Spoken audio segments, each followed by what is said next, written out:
말씀을 가지고 나의 신분, 나의 위치가 어딘가 거기에 대한 가르침의 말씀을 우리가 받도록 하겠습니다. 한자에 보면 지피지기 백전불태 그런 말이 있습니다. 지피지기 백전불태라고도 하기도 하고 백전백승이라 그렇게도 말하지요. 지피라는 말이 뭐냐 하면 상대를 안다라는 말입니다. 타인을 안다, 남을 안다라는 말이고, 지피지기라는 말은 지기, 나를 알아야 된다라는 말입니다. 나를 알고, 그러니까 지금 내가 가진 강점이 뭐냐, 나의 장점이 무엇이며 약점이 무엇인가, 내 상황이 지금 어떠한가, 내 한계와 가능성을 알아야 된다. 지기 그 말입니다. 지피지기면 백전불태다. 100번을 싸워도 승리한다 그 뜻이죠. 많은 싸움을 싸우더라도 위태롭지 않게 된다. 상대를 알고 나를 알면 위태로움에서 벗어날 수 있다. 그런 의미예요. 이 말씀을 오늘 본문에서는 뭐라고 말하느냐? 구원받은 성도, 하나님의 백성, 하나님의 자녀들에게 가장 중요한 요소 가운데 하나가 자신의 신분을 아는 거다. 자신을 알라. 자신의 신분을 분명히 깨달아야 된다. 나는 누구의 자녀냐? 나의 소속은 어디인가? 그걸 신앙인들은, 성도들은 분명히 깨달아야 한다는 말입니다. 그래서 오늘은 구원받은 우리의 신분이 어떠한가를 세 가지로 여러분에게 말씀을 전하고자 합니다. 첫 번째로 우리의 신분은 하나님의 백성입니다. 하나님의 자녀를 먼저 하십시다. 하나님의 자녀입니다. 우리는 하나님의 자녀다. 신약성경 요한복음 1장 12절과 13절에 이런 말씀이 나옵니다. 영접하는 자, 곧 그 이름을 믿는 자들에게는 하나님의 자녀가 되는 권세를 주셨으니 이는 혈통으로나 육정으로나 사람의 뜻으로 나지 아니하고 오직 하나님께로서 난 자들이니라. 그렇습니다. 하나님께서 우리에게 주신 첫 번째 특권이 뭐냐? 우리의 위치가 어디냐? 나는 하나님의 자녀다. 하나님의 자녀다. 하나님의 자녀가 되는 권세를 우리에게 주셨다라고 말씀하고 있습니다. 우리가 하나님의 자녀라는 확신만 가지고 있어도, 나는 하나님의 자녀라는 이 확신이 있으면 자녀답게 삽니다. 자녀답게 살고요. 담대해지고요. 하나님께서 우리를 지키시고 인도해 주시는 겁니다. 하나님의 자녀다라는 이 확신을 여러분이 가지시기를 바랍니다. 마태복음 6장 30절에 보면 오늘 있다가 내일 아궁이에 던져지는 들풀도 하나님이 이렇게 입히시거든. 내일 아궁이에 들어갈 들풀도 하나님께서 보호해 주시고 지켜주시고 입혀주시는데 하물며 너희일까 보냐 믿음이 적은 자더라. 다시 말하면 하나님의 자녀는 하나님이 보호해 주십니다. 마태복음 7장 11절 너희가 악한 자라도 좋은 것으로 자식에게 줄 알거든 하물며 하늘에 계신 너희 아버지께서 구하는 자에게 좋은 것으로 주시지 않겠느냐. 하늘에 계신 너희 아버지, 그러니까 하늘에 계신 하나님이 나의 아버지라면 나는 그분의 자녀다. 그분의 자녀가 구하는 것을 하나님께서 들어주시지 않겠느냐. 여러분, 하나님의 자녀라는 권세가 얼마나 대단한지 아십니까? 믿지 않는 자들은 인정하지 않습니다. 그러나 하나님의 자녀에게는 하나님이 주시는 권세가 있어요. 마태복음에 보면 사탄이, 마귀가 예수님을 시험하면서 뭐라고 말합니까? 내가 만일 하나님의 아들이거든 그렇게 시험했어요. 하나님의 아들의 권세가 얼마나 컸던지 사탄도 너가 하나님의 아들이거든 하면서 시험하고 있지 않습니까? 하나님의 아들, 자녀라는 권세가 얼마나 대단했으면 사단이 이렇게 시험하죠. 돌로 떡덩이가 되게 하라. 성전 꼭대기에서 뛰어내리라. 천하 만국의 영광을 너에게 주겠다. 그러면서 시험했던 겁니다. 여러분, 하나님의 자녀라는 확신이 있어야 우리에게 이런 기적이 일어나는 겁니다. 하나님의 자녀라는 확신, 흔들리지 않는 믿음이 있어야 하나님께서 우리 앞에 기이한 일, 큰 일을 행하신다라는 말입니다. 하나님의 자녀라는 확신은 내 자신을 위대하게 만들어요. 확신이 있어야 내가 위대해지는 겁니다. 마태복음 13장 43절에 그때에 의인들은 자기 아버지 나라에서 해와 같이 빛나리라. 확신이 있어야 하나님께서 그 자녀들을 해와 같이 빛나게 하신다. 확신을 가지십시오. 약해도, 병들어도, 아파도, 힘들어도 우리가 놓치지 말아야 할 첫 번째 확신이 뭐냐? 나는 하나님의 자녀다. 확신이 있어야 자기를 거룩하게 할 수가 있어요. 하나님의 자녀라는 확신을 가져야 거룩한 길을 걸어가고 거룩한 삶을 살게 되는 거예요. 요한일서 3장 10절에 이러므로 하나님의 자녀들과 마귀의 자녀들이 드러나나니 무릇 의를 행하지 아니하는 자나 또는 그 형제를 사랑하지 아니하는 자는 하나님께 속하지 않았다.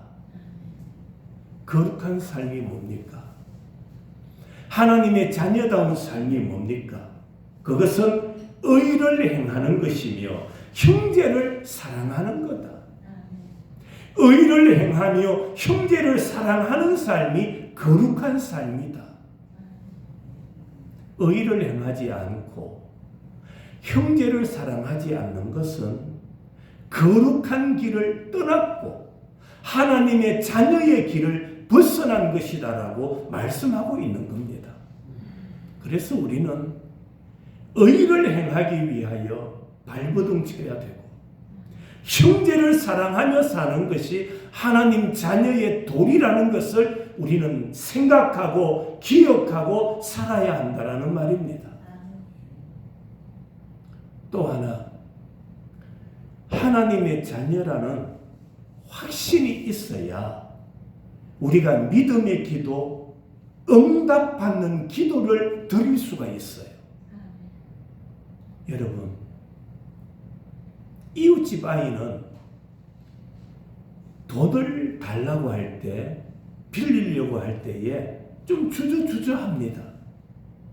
그러나 자녀는 그렇지 않아요.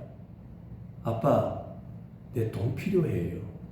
엄마, 내가 이런 일을 하는데 재정이 필요해요. 좀 도와주세요. 좀 주세요. 당당한 거예요. 우리가 하나님의 자녀라는 확신이 있어야 믿음으로 기도하고 응답받는 기도의 사람이 될 수가 있다라는 말입니다.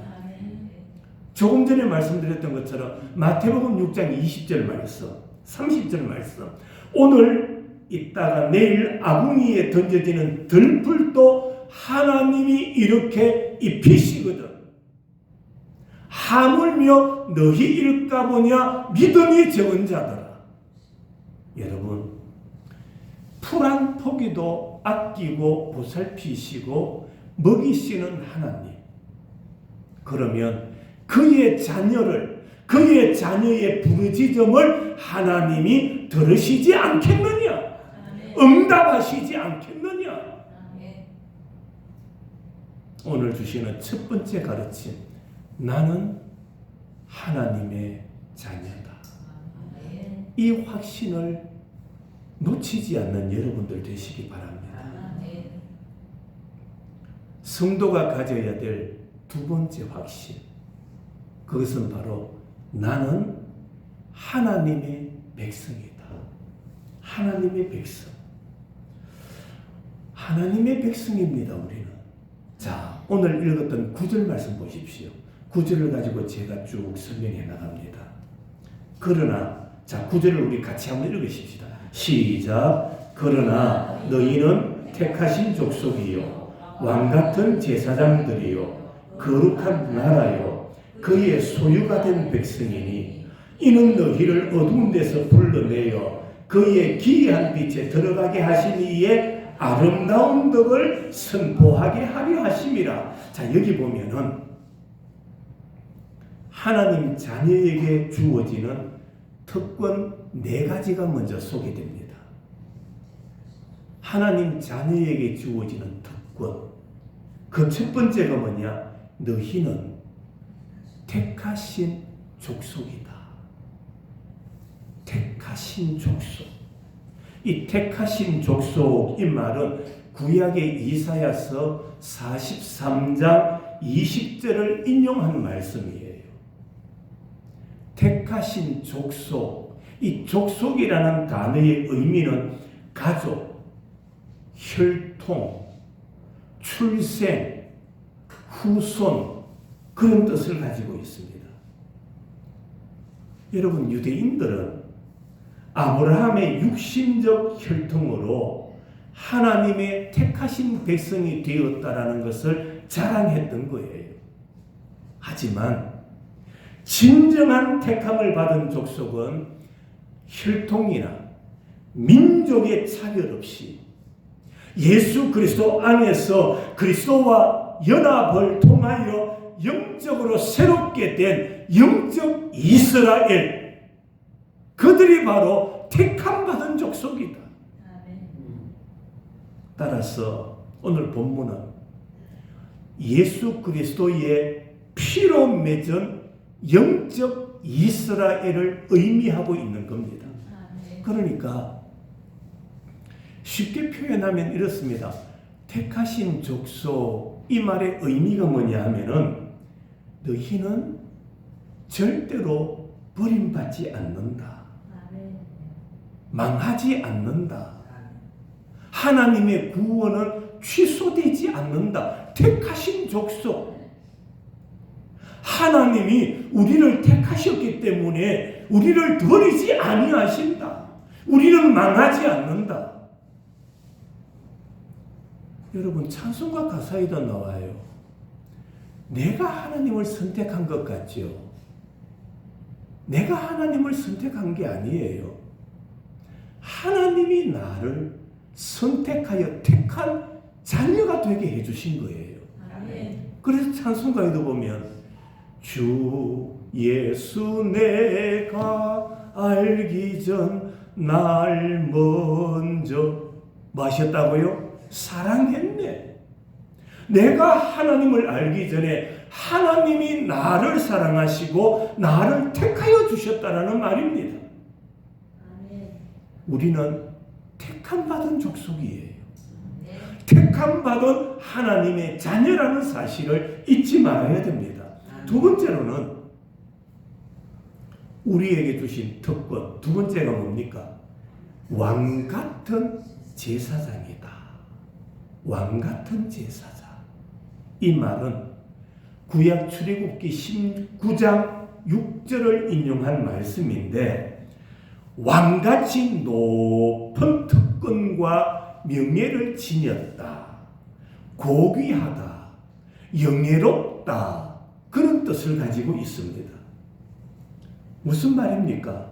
성도는 왕같은 제사장 직분을 가진 성도로서 이러한 영적 지위를 누리고 있을 뿐만 아니라 백성들을 대표하여 하나님 앞에 나아가던 제사장들과 마찬가지로 항상 성도는 신령한 영적 제사를 인도하는 자로서 삶을 살아야 된다. 우리는 왕같은 제사장이다. 여러분,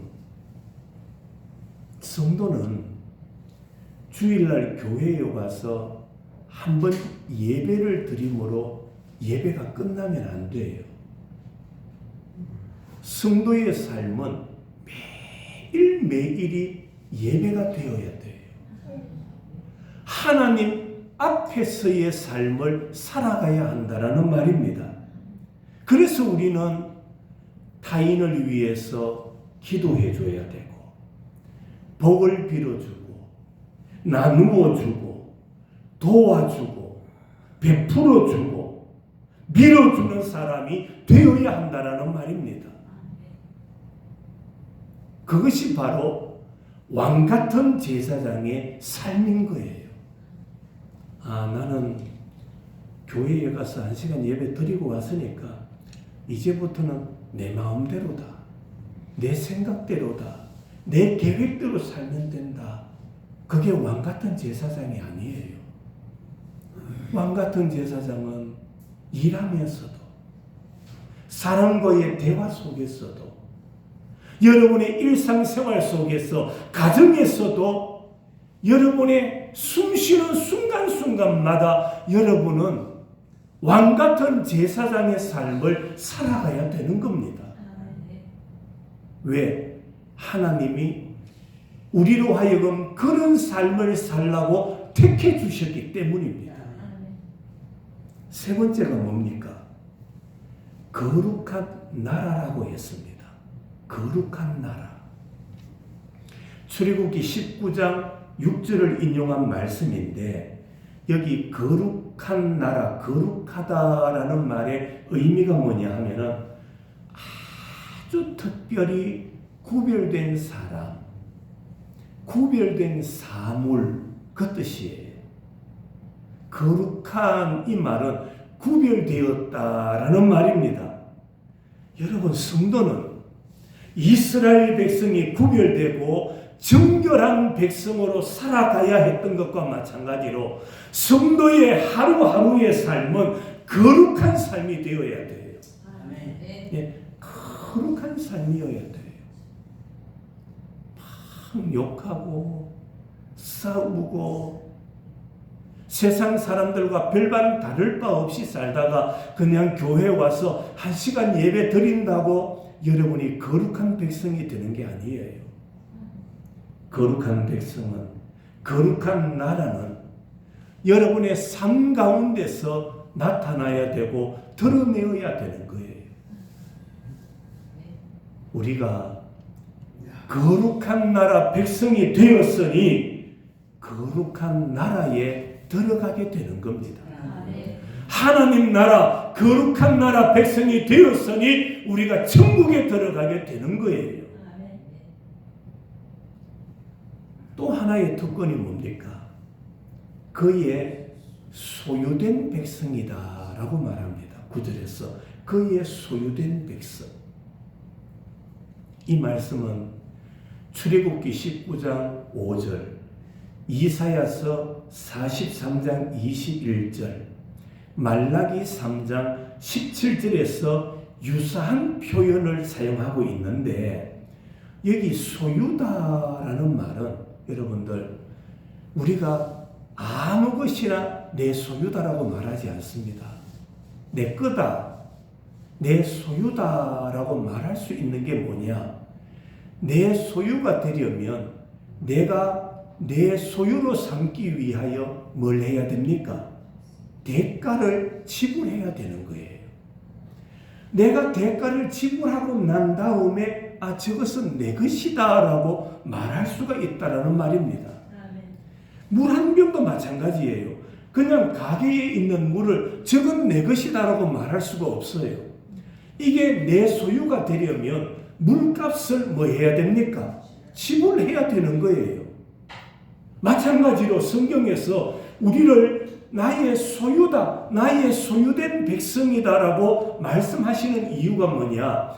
나를 하나님의 소유가 되게 하시기 위하여 예수 그리스도를 희생하셨다라는 말입니다. 예수님을 내어주시고 예수님을 죽음의 십자가에 내어놓으신 다음에 우리를 그의 백성으로, 그의 소유로 삼아주신 겁니다. 그래서 성도는 언약의 백성이에요. 약속의 백성, 약속의 자녀라는 말입니다. 그래서 그의 소유된 백성, 이 백성이라는 나팔 속에는 하나님은 나의 왕이시다, 그 의미가 있고요. 하나님은 나의 왕이시고 나는 왕이신 하나님의 무엇이다? 백성이다 라는 의미가 여기에 담겨져 있는 겁니다. 그는 나의 소유된 백성, 그러니까 하나님이 나의 왕이시고 나는 그분의 뭐다? 백성이다, 그의 소유다, 그 뜻이라는 말입니다. 그러면 오늘 이 9절 말씀을 통해서 우리가 또 하나 배워야 될 게 있어요. 하나님께서 왜 우리를 그의 소유로, 그의 백성으로 삼으셨을까요? 여러분, 나를 하나님께서 예수님을 대가로 지불하시고 왜 나를 하나님의 소유, 하나님의 백성으로 삼으셨을까? 여러분이 잘났어? 똑똑했어?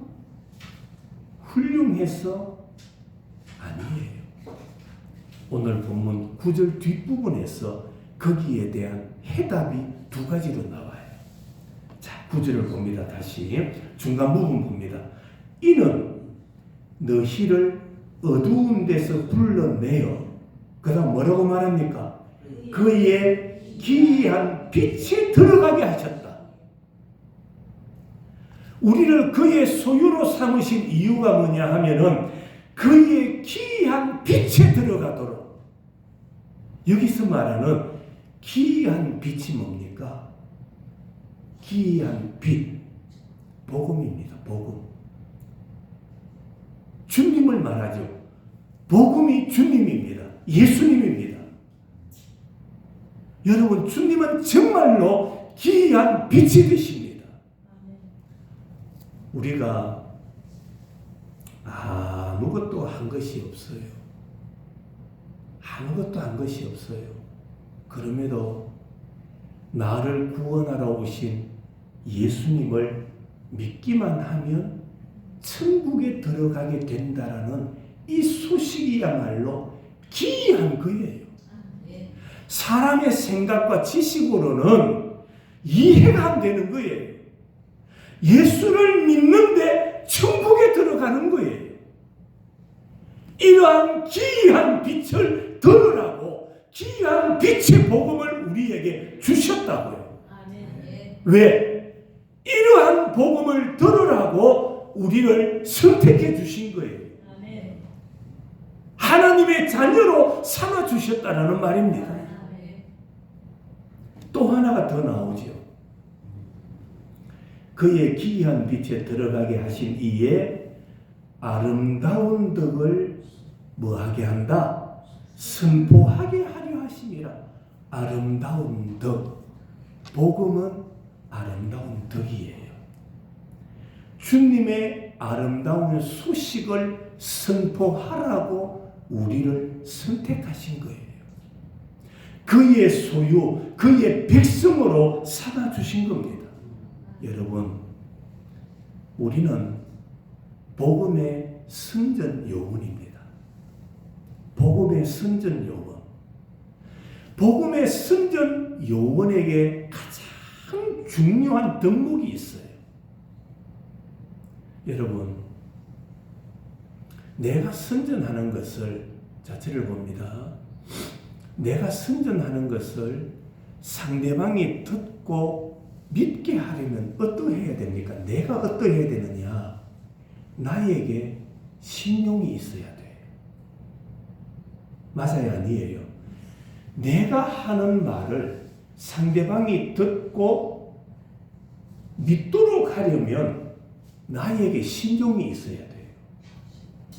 늘 거짓말하고 남이 믿지 못할 행동만 하다가 내가 막 좋은 소식을 전한다고 다른 사람들이 듣겠어요? 안 들어요. 신용이 없는데. 남에게 돈을 빌려가지고 내가 언제 갚겠다 했으면 갚아야 신용이 있는 거예요. 그런데 돈을 갚지 않는다. 그러면서 복음을 전한다. 신용도가 없는데 어떻게 복음의 선전 요원이 될 수가 있겠습니까? 복음의 선전 요원에게 있어서 가장 중요한 덕목은 바로 신용도다. 다르게 말하면 사람들에게 신임을 받아야 돼요. 저 사람에게 일을 맡겨놓으면 확실하다. 저 사람의 말은 확실하다. 신용이 있어야 돼요. 신용이 있어야 우리가 아름다운 복음의 소식을 선포할 때에 그들이 그 소식을 신용으로 받아들이는 거예요. 믿고 따르게 되는 거예요. 여러분, 하나님께서 왜 우리를 택하여 주셨습니까? 왜 그의 백성으로 삼으셨습니까? 그의 소식을, 그의 아름다운 덕을 선포하라. 선전하라. 우리 성경이 개역 성경으로 바뀌어지기 전에는 이 단어를 선포라고 안 했어요. 선전하라고 했어요. 여러분, 장사하는 사람이 자기 물건에 대한 확신이 있어야 돼요. 맞아요, 아니에요? 밥을 팔든지 물건을 팔든지 옷을 팔든지 뭘 하든지 장사하는 사람은 내가 파는 물건에 대한 확신이 있어야 돼요. 그래야 그것을 분명하게 말할 수가 있는 겁니다. 겨울이 왔습니다. 내가 옷을 판매합니다. 이 옷을 입으면 따뜻할 겁니다. 따뜻해질 겁니다가 아니에요. 이 옷을 입으면 따뜻합니다. 따뜻한 옷입니다. 제가 입어보니까 무척 따뜻해요. 영하 10도였어도 얼마든지 바깥 활동할 수 있어요. 확신이 있어야 되는 거예요. 여러분이 복음에 대한 확신이 있어야 분명한 선전 요원이 될 수가 있는 거예요. 내가 복음에 대한 확신이 없는데 어떻게 아름다운 덕을 선포할 수가 있겠습니까? 성도 여러분, 우리는 복음에 대한 확신이 있어야 돼요. 그 확신을 가지고 뭘 하라고 말합니까? 선포하라고. 아름다운 덕을 선포하는 자가 되라고 하나님이 우리를 불러주셨다는 말입니다. 하나님은 하나님의 백성에 대한 뜨거운 마음을 갖고 계세요. 하나님은 하나님의 백성을 향한 호의가 끝이 없어요. 끝까지 끝까지 그 백성을 지켜주시고 인도해 주시는 분이 하나님이시라는 말입니다.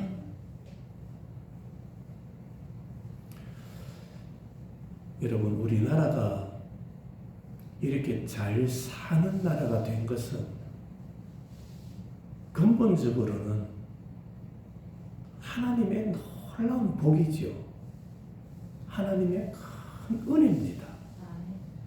그런데 하나님의 은혜 아래 우리가 누구를 가까이 하느냐, 어떤 사람과 친하냐가 대단히 중요한 거예요. 정직한 사람을 가까이 하면 친구도 정직한 사람으로 바뀌어져요. 친구가 늘 욕하는 사람이다, 그런 사람과 가까이 하면요, 나도 모르게 뭘 배우느냐? 욕을 배워요. 욕을 배워요. 최대 산유국 중에 하나였던 베네수엘라를 여러분 아십니까? 베네수엘라가 기름이 없어서, 원유가 없어서 망했을까요? 그렇지 않습니다. 베네수엘라가요, 미국을 적대시하는 거예요. 미국을 적대시하고 미국의 적대국들과 친하게 지내요. 그러다가 제재를 받는 겁니다. 제재를 받으니 결국에는 나라가 추락하는 거예요. 우리나라가 잘 사는 이유 가운데 하나가, 한국이 이렇게 발전하게 된 것은 미국하고 얼마나 가까웠습니까? 얼마나 친합니까? 여러분, 우방 국가들이요, 우리 대한민국의 자유민주주의를 위해서 얼마나 많은 사람들이 피 흘려줬습니까? 그래서 시장경제, 종교의 자유의 하에서 마음껏 발전하고 마음껏 우리가 행복하게 살아가지 않습니까? 그래서 지금도 외국인들을 보면요, 우리 한국말을 배우려고, 한국 언어를 배우려고 막 열정을 다 쏟는 거예요. 여러분, 이렇게 일꾼들이 필요할 때 일할 사람들을 부르면은 요즘 한국 사람들은 거의 없어요. 그렇죠? 다 외국인들이에요. 지금 우리나라 대학들이 운영이 그래도 살아남을 수 있는 이유가 뭔지 아십니까? 한국의 대학들이 살아남을 수 있는 이유 가운데 하나가 외국 학생들이 들어와서 공부를 하는 거예요. 제 모교고, 우리 합동적 이 영남 지역의 뿌리라고 말할 수 있는 대신대학교. 지금 매년 학생들이, 지금 전교생이 한 3,000명 정도 됩니다. 전후가 돼요. 3,000명. 대신대학교. 한 3,000여 명이 되는데 내국인과 외국인으로 나뉘어져요. 여러분, 3,000명 신학교 안에, 대신대학교 안에 3,000명의 학우들 가운데 국내 학생들이 몇 명 정도고 외국인들이 몇 명 정도 될 것 같아요? 내국인은 1,000명이 안 됩니다. 놀랍지 않습니까? 외국 유학생들이 2,000명이 넘어요. 대신대학교만 그럴까요? 우리 한국의 학교들이 대부분 다 그렇습니다. 유명한 서울의 몇 개 학교를 제외하고는 지금 외국 학생들을 유치하는 거예요. 그만큼 한국에 와서 공부하고 싶어하고 한국의 언어를 배우고 싶어하고. 여러분, 한국 땅, 이 땅이, 한국이 뭐 땅덩어리가 넓습니까? 무슨 지하 자원이 있습니까? 그럼에도 불구하고 전 세계가 한국으로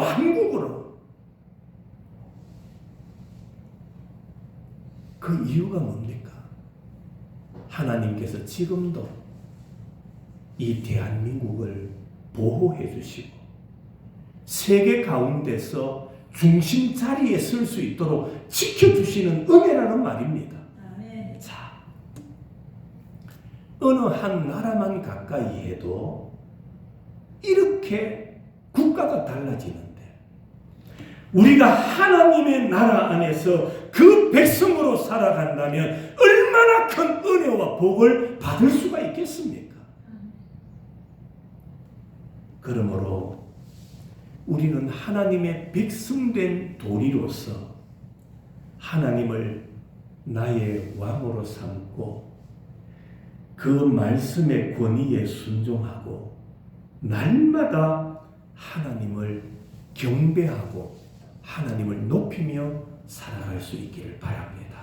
네. 마지막으로 우리의 신분이라고 해죠. 첫째로는 우리의 신분은 하나님의 자녀다. 두 번째로는 나는 하나님의 백성이다. 세 번째로는 천국의 상속자입니다. 천국의 상속자. 나는 천국의 상속자다. 로마서 8장 16절과 17절. 자, 제가 1년 동안에 여러분들 성경을 찾아봅니다. 로마서 8장 16절 17절. 성령이 친히 우리의 영과 더불어 우리가 하나님의 자녀인 것을 증언하시나니 자녀이면 또한 상속자 곧 하나님의 상속자요 그리스도와 함께한 상속자니. 찾았습니까? 로마서 8장 16절 17절. 우리는 상속자인데 누구의 상속자라고요? 하나님의 상속자요 또 그리스도와 함께한 상속자다. 여러분, 우리 성도는 하나님의 상속자입니다. 예수 그리스도와 함께한 상속자라고 말합니다.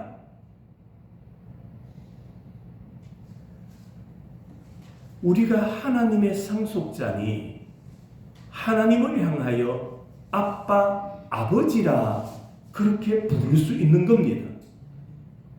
히브리서 2장에 보면 우리가 예수 그리스도와 함께 상속자가 되었으니 예수님께서도 우리를 형제라 부르는 것을 부끄러워하지 않으신다. 아멘. 왜?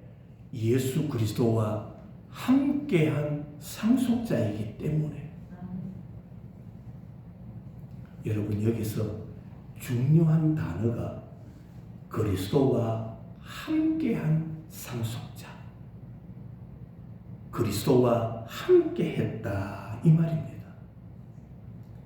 상속을 함께할 뿐만 아니라 예수님과 함께할 때 그것을 우리는 누리게 되는 거예요. 성도 여러분, 예수 그리스도가 천국이고 예수님이 영광이고 예수 그리스도가 복임을 믿으시기 바랍니다. 그러므로 우리가 예수님을 믿고 영접하면 우리 중심에 모셔 드릴 때 우리가 그 복을 누리게 되는 겁니다. 혹여나 지금 내가 가진 것이 조금 없다 할지라도 세상에서 내가 가지고 누리는 것이 조금 없다 할지라도 우리는 천국의 상속자다. 아멘. 그리스도와 함께한 상속자다.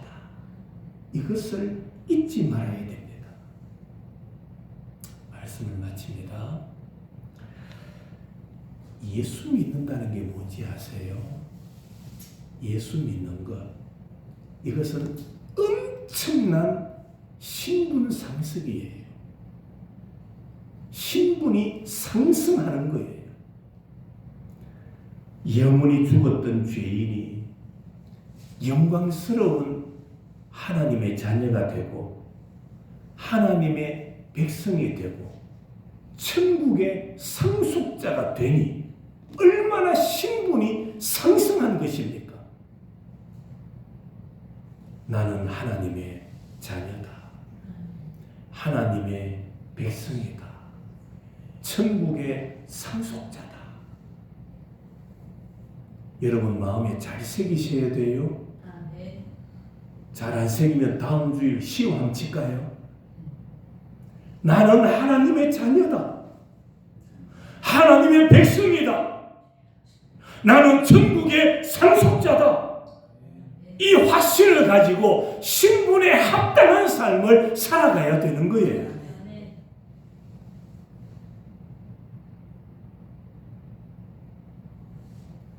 한 번은 영상을 보는데 부모를 다 잃은 자매가 나와요. 길거리에서 장사하고 허드렛 일을 하고. 그런데 큰 사장, 여사장이 길을 가다가 차를 몰고 가다가 위기에 처했어요. 병인지 몰라도 심장병인지 어떤 병인지 몰라도 큰 위기가 다가왔을 때 이 길거리에서 장사하던 아이가 쫓아와서 달려와서 그 여자분에게 놓쳐버렸던 어떤 약품을 전달해줘요. 그것을 이 사장이, 큰 사장이 이렇게 복용함으로써 위기를 모면하는 거예요. 그래서 그 여자아이에게 묻습니다. 너 부모는 뭐하니? 그러니까 아이가 제 부모는 어릴 때 다 세상을 떠나셨어요. 저는 혼자예요. 그럴 때 이 큰 여사장이 마음에 감동이 되었어요. 저 아이 때문에 내가 생명을 살았다. 내가 죽지 않았다. 그래서 자기 아들들에게 3명의 아들이 있는데 아들들에게 그 아이를 데려오게 했어요. 많은 우여곡절 가운데서 아이를 데려옵니다. 오늘부터 너는 내 딸이 되어주겠니? 아이는 깜짝 놀라는 거예요. 큰 부자, 큰 사장의 딸이 되는 기회가 온 겁니다. 사장이 묻습니다. 나는 너를 양녀로 삼고 싶어. 너가 내 딸이 되어줄 수 있겠니? 예, 딸이 되겠습니다. 그때부터 이 아이의 신분이 달라지는 거예요. 입는 옷이 달라지고 그동안 사용하지 않았던 화장품이 생기기 시작하고 그 아이의 생활을 도와주는 사람들이 생기기 시작하고 신분이 달라지는 거예요. 신분이 달라지니 그의 삶이 달라지고 신분에 합당한 삶을 살게 되더라는 말입니다. 오늘 우리도 마찬가지예요. 우리의 신분은 하나님의 자녀입니다. 하나님의 백성입니다. 천국의 상속자입니다. 신분에 맞게 사십시다. 하나님의 백성다운 신분으로 살아가십시다. 그럴 때 하나님께서 우리를 선택하신 은혜가 드러나게 될 것입니다. 우리의 신분을 놓치지 말고 신분을 잊어버리지 말고 신분에 합당한 삶을 걸어가는 우리 모든 성도들이 되시기를 주님의 이름으로 축원합니다. 기도하겠습니다.